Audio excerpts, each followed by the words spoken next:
now, friends. Give it 1 second. That's all we need is a second.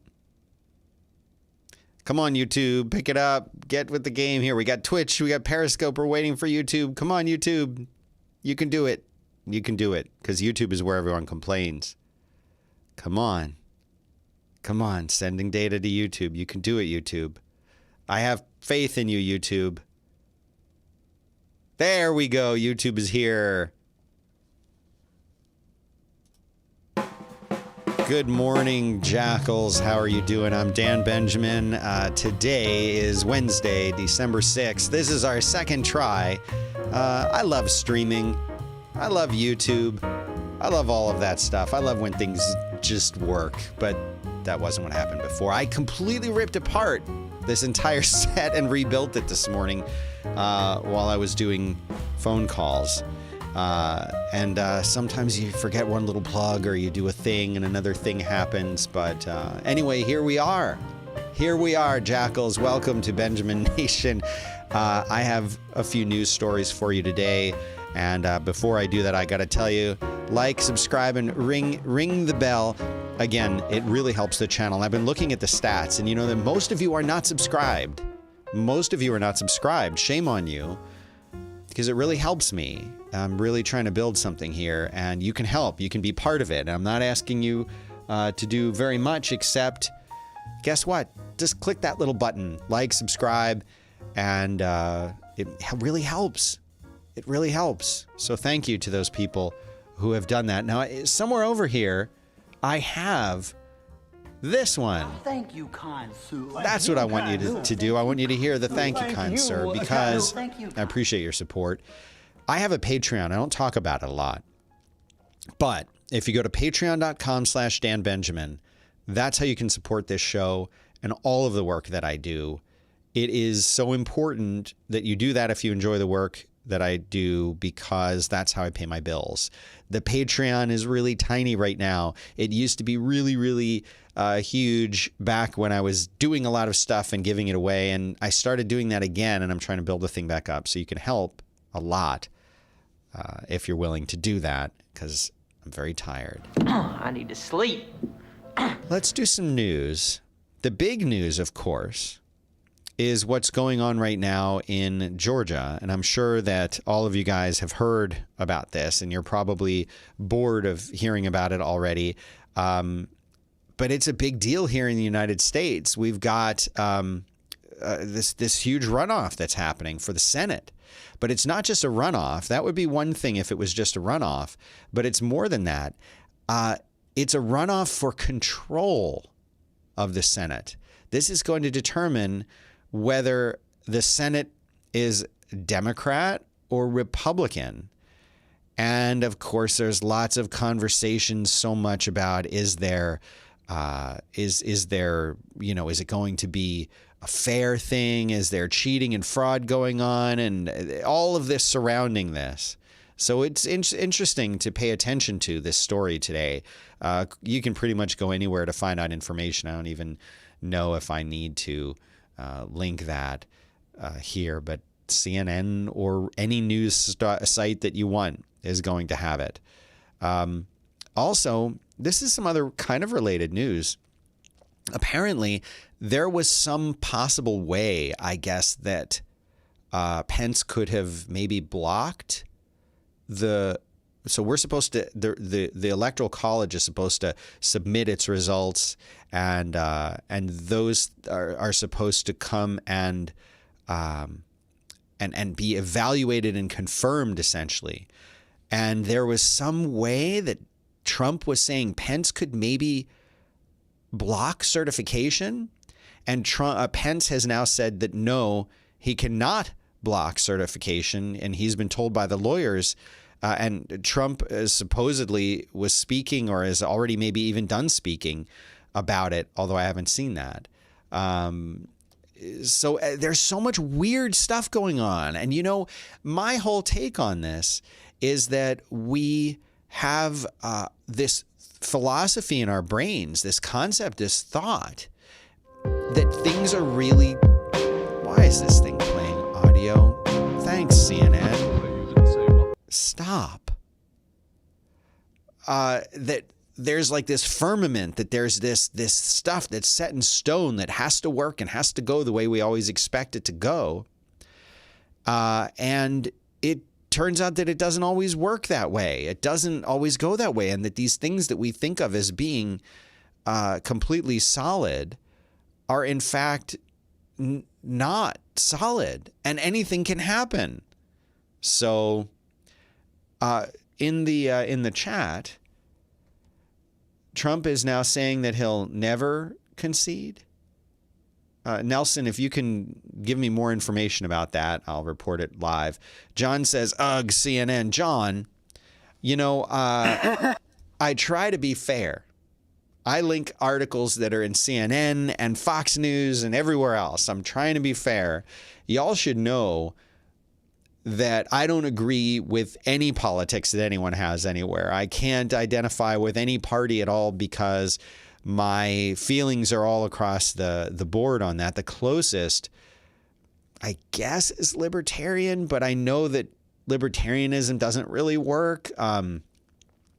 Socially, I believe anybody should be able to do anything that they want as long as it doesn't harm anyone else. That's my philosophy. It's pretty simple.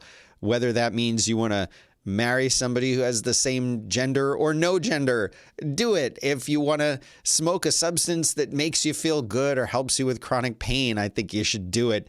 If, I support everybody doing everything that they want to do when they want to do it, the way they want to do it, as long as it doesn't hurt anybody else. It seems like a good philosophy to me. When it comes to government regulating the stuff that I do, I don't really want them to. Maybe that's naive, but I like the idea that people are smart and can make smart decisions for themselves. I don't know. It kind of puts me in a weird place. So I try to be open-minded. I try to be open-minded to anything that I hear. I like to talk to people and I like to hear their points of view, and I respect individual people's opinions. Again, if you're crossing the line where what you think is harmful or do is harmful to someone, then maybe that's not okay. But if what you're thinking and doing, it doesn't hurt people, I don't see why you shouldn't be able to do it. So Jeremy says, amen, brother.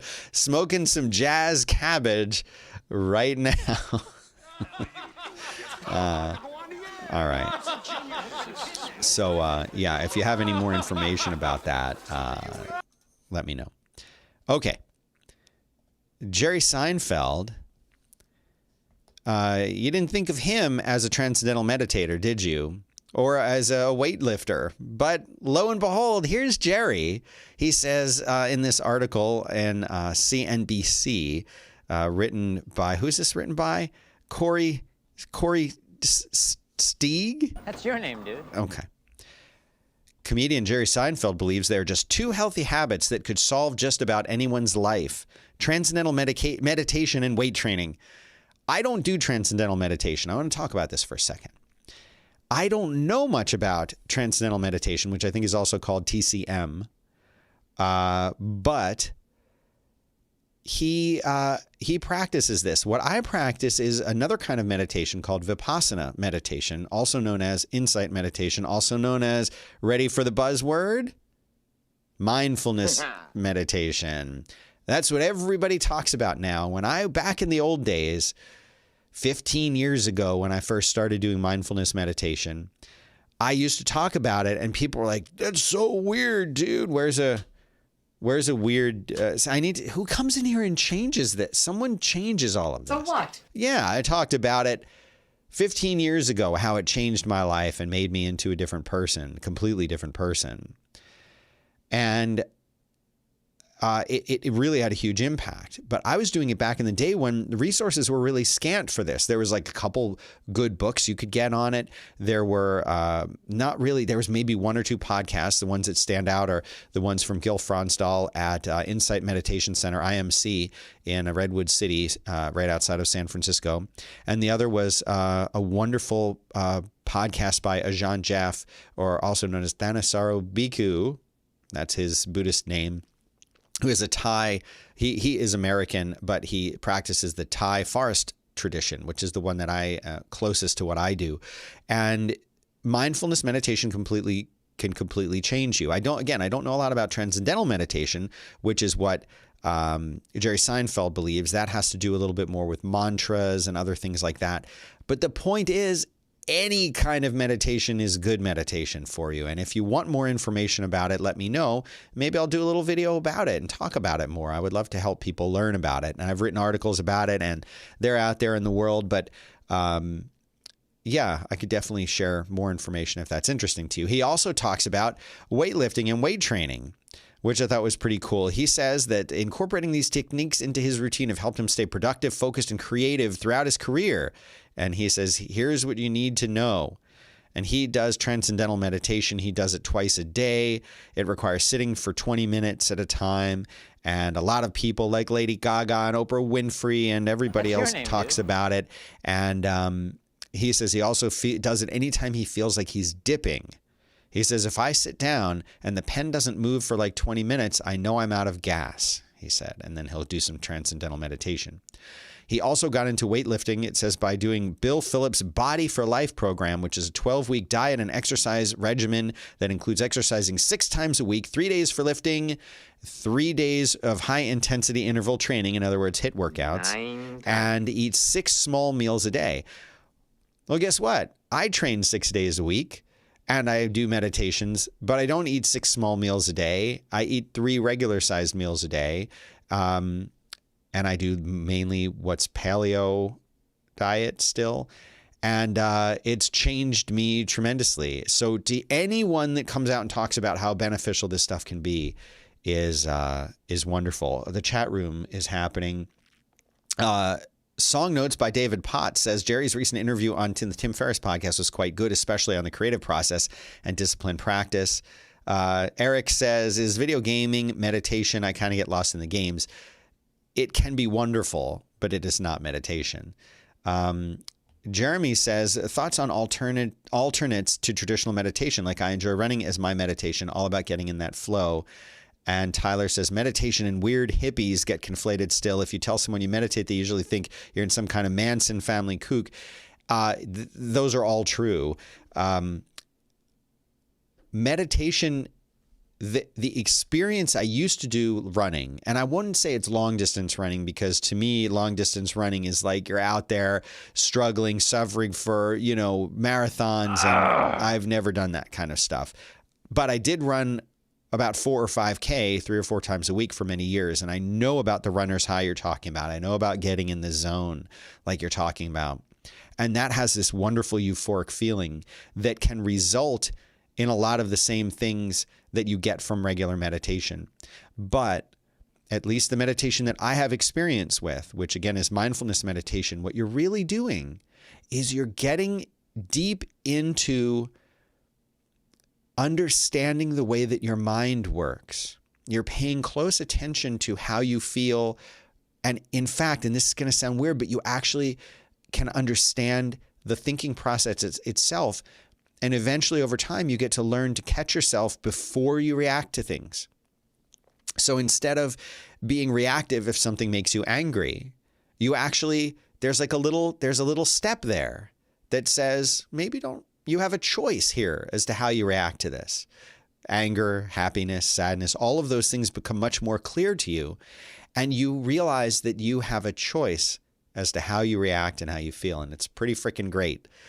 I never got that myself from getting into a zone or from a runner's high or anything like that. Those were wonderful experiences that helped me as a person and would help release stress and make me feel better and be a better person on a day-to-day basis. But they didn't help me get to the root of suffering. Cha-ching. I need that sound. Somebody send me a cha-ching soundbite. So they're talking in the chat room how running works, and it does. It was a tremendous stress relief for me and tremendously helpful. It didn't quite get to where meditation gets you in my experience, but it's still wonderful and beneficial and a great thing to do. Dominic says, if there's one thing I'm afraid of is learning how my mind works.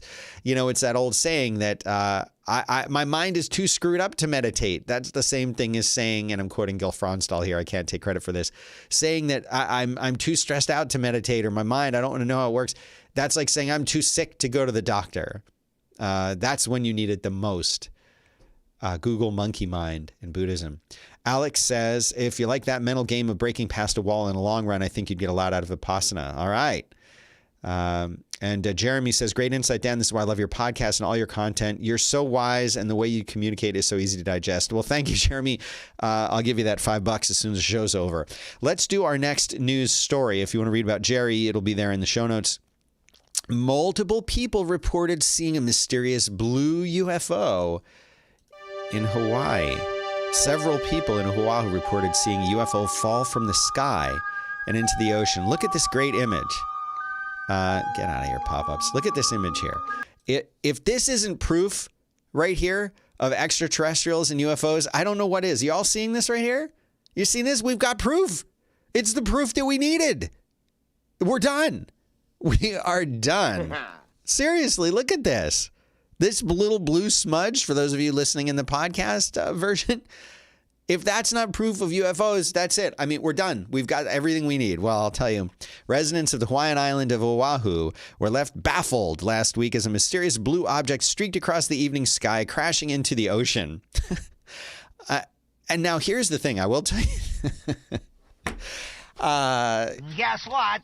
So UFOs apparently can travel through the water just as easily as they can travel through the air, because apparently whatever technology they use for propulsion, it doesn't care whether it's empty space, air, water, and I've heard even solid matter, because I think the idea is that they're sort of warping the space around the UFO. The UFO doesn't move. It just slides around in space-time. So, of course, it could shoot into the water, but they're saying that it hit the water. Here's actually, I have a video I can show you of this. Here we go. Look, we've got our proof. This is proof UFOs are real. You guys seeing this? Are you seeing this? Good one. Look, that was all the proof that I've ever needed in UFOs. All this time I've been saying we need proof, and you saw it as well as I did just now. It says, well, the sighting led to several people speculating about aliens and downed airplanes. Some tried to come up with more reasonable explanations. One Twitter user proposed the UFO could actually have been an LED kite. A woman named Mariah. What's your name, dude? Told Hawaii News Now that she spotted the UFO passing over Princess Kahuna Estates. Here's the quote, okay? I look up, and then I was like, oh, S word, she said. I started calling my husband. I was like, hey, come look up there. See if you see what I see. They all said, yeah. He's eating the dirt. The 38-year-old says she and her family were so intrigued by the object that they started following it in their car and watched as it dropped into the ocean. The sighting caught enough people's attention to get the Federal Aviation Administration involved. The callers reported seeing a large blue object fall from the sky into the ocean. FAA did confirm that they received reports of the UFO from police, who received several calls about it. There were no aircraft accidents or incidents at that time. So, Hey, man, calm down. It's just a prank, man, for laughs. okay. My take on it, of course it was real. Of course it was real. I'm not kidding. Of course it was real. I believe that their UFOs are flying around, but this is the kind of report we get, and this is the way the media treats it. And they get someone named Mariah thinks they saw a blue thing. Yeah. So I'm just looking at the chats here. Yeah. Nelson says, this changes everything. It does. It does. Did you know that Windows 7 is still running on at least 100 million PCs? Did you know that? It's true. My phone is going crazy. 100 million PCs are still running Windows 7. This is a report over on The Verge by Tom Warren, who I've met in person. Windows 7 appears to be running on at least 100 million machines, despite Microsoft ending support for the operating system a year ago. The proportion of PCs still running Windows 7 across various analytics reports says that, yeah, it's 20% of PCs are still running Windows 7. Now, let's take a look at this. Windows 7 has been killed for over a year, but look at this, 1.5 billion users of Windows in the world, okay? They say that it's hard to get exact numbers. They say that there's 1 billion Windows 10 users. So when you compare that, 100 million sounds like a lot, but compared to a billion active Windows 10, I'm using Windows 10. It's right here on this machine. John says, how many on XP? Let's see, does this article say how many are on XP? I don't know. Someone can toss that number out. If you can get it before the end of the show, I'll report on it here. But yeah, there's 300 million PCs that shipped in 2020 running Windows 10. I mean, that's a lot of Windows out there. Running Windows right here. I'm not proud to be doing it. And I actually am thinking about getting something that'll let me mostly switch away from it. It's not that Windows is bad. It's just that it's horrible. Just kidding. Here, check this out, everybody. Here is some big news. Yes, this Omega has updated their Speedmaster. This is called the Moon Watch. The Speedmaster is this beautiful watch that you can find all over Instagram. And of course, they have a very funny thing where they say the new Moon Watch has landed. Yes, it's Omega Speedmaster. Really, it's the one that they've worn to space a lot, and it's got a wonderful history, and it is a super cool watch, and they have updated it. Here's a picture of it in rose gold, if you're watching, which you should be, and there are different versions. I'll let you read about it. It's a wonderful watch. I don't have one. But one of the big things is that it's got its chronometer specification, which is a big deal. And they made some little tweaks. But there's always a question whenever a company like Omega updates the Speedmaster, or when Rolex tweaks the Submariner just a little bit, people get very upset. They don't want these things to change. Today, I'm wearing this Casio G-Shock. This is the one that I made such a big deal about because they're impossible to find in all black. They're only $100. And so I do have a Rolex, and I also have a lot of cheap watches too, because they're fun and I love watches. And that's why I won't. Here's why I won't do 2 shows a night anymore.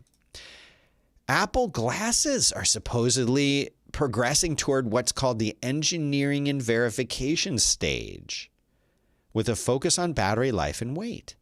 This is being reported first by Taiwanese publication Digitimes, and now by my friends over at Mac Rumors. This in particular is Joe Rossignol. That's your name, dude. But they're about to enter the second phase of development of what they're calling augmented reality glasses. Interesting, right? It says, following the second phase, the report claims the glasses will go through a third phase of development in a few months. Upon completion of the prototype design, the wearable device is expected to go through a 6 to 9 month period of engineering verification. Apple said to be focusing on improving the device's weight and battery life. Bloomberg's Mark Gurman previously reported that the glasses will be lightweight. Ooh, wouldn't they have to be? It will overlay information such as text messages and maps in front of your eyes. Wearers will be able to control the glasses using, well, I don't want to say the name because people get angry at it, but the little lady that lives in your phone. And they don't think it will be launched until at least 2023. So what do I think about that? Well, guess what? My one question for all time is, what about dorks like me who have actual glasses already and need them to see? Will I be left out the way that Google left us out?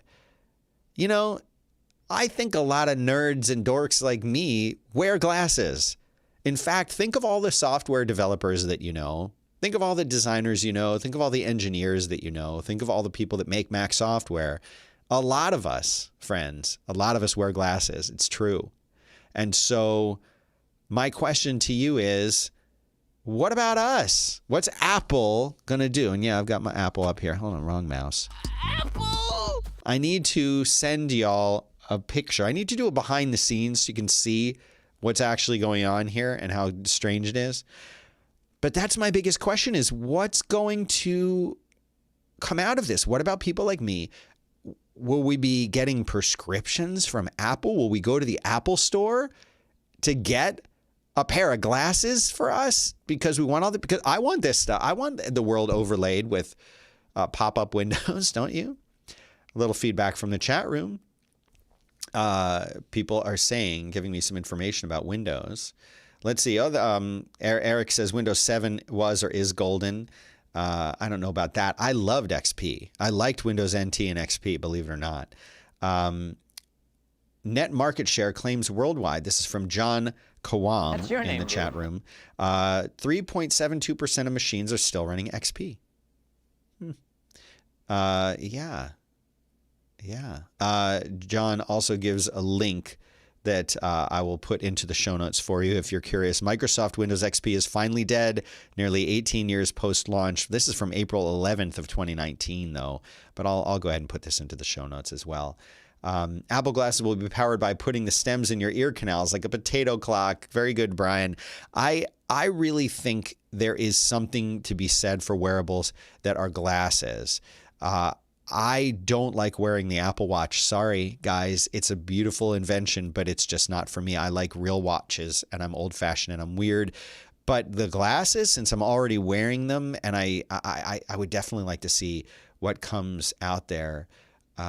We'll see. Song Notes by David Pott says, I think us glasses wearers, the primary initial market. But that would mean that we would have to go and get our prescriptions made. And I've got a wonky prescription.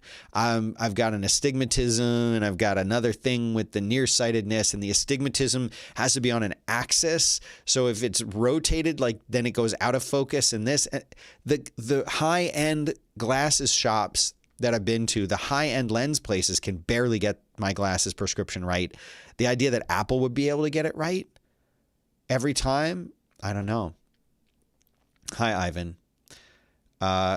It would be the same as getting glasses from Warby Parker. You just need to send your prescription. Tyler, Warby Parker can't get my prescription right.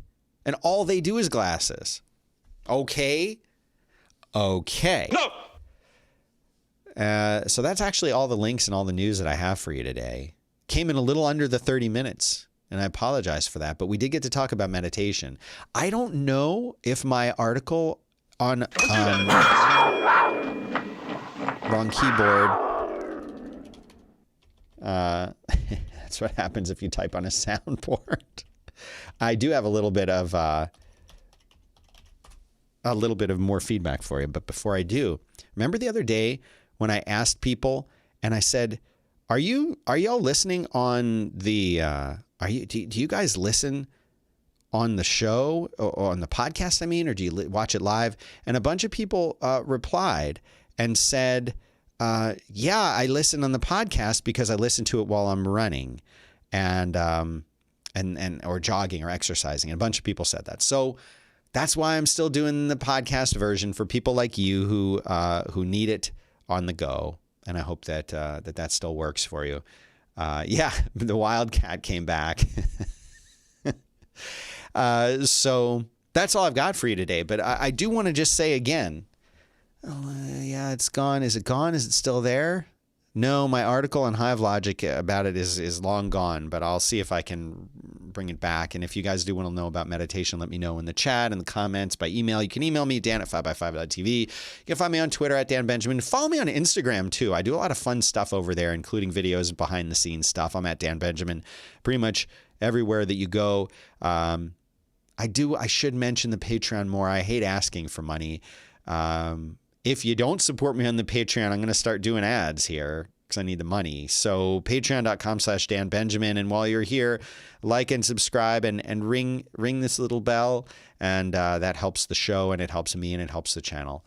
That's all I have for you today. I will be back tomorrow morning, regular time, which is 11 a.m. Eastern time, 10 Central. And I look forward to that. I look forward to your feedback and your thoughts. And I appreciate you all.